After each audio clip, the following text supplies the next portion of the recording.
whipped by icy mists and winds, that small island, dominated at first by greenery and dampness, was filled with the whispers of Celtic tribes. Then came the Roman legions, their bronze armor shining and marching with steady steps. They brought order, stone roads, and baths to the south of the island that would last 4 centuries. But when Rome's power waned, the legions silently retreated. The island fell into a void. It was in that void that 3 storms roared from the cold seas of the north in grey ships: the Angles, the Saxons, and the Jutes. They carried their gods, their crude Germanic language, and their warrior spirit to the lands of the ancient Britons.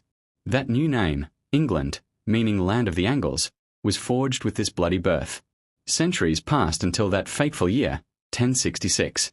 From across the Channel came William the Conqueror, a duke with ambition sharper than iron.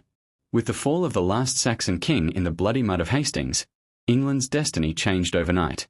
The French-speaking Normans left an indelible mark on the country's nobility, architecture, and language.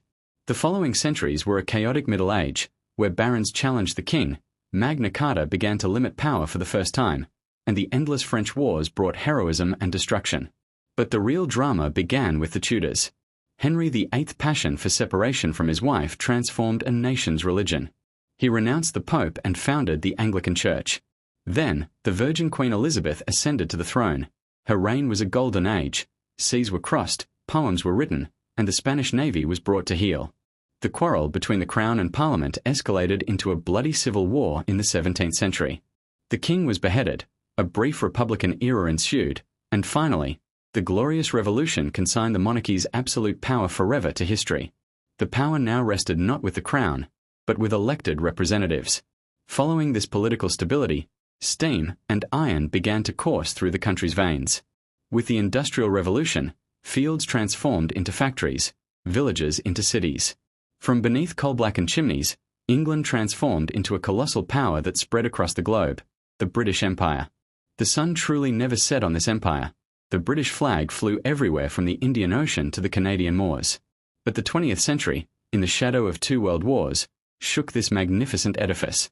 Wars were won, but the empire was weary. One by one, the transatlantic colonies marched to freedom.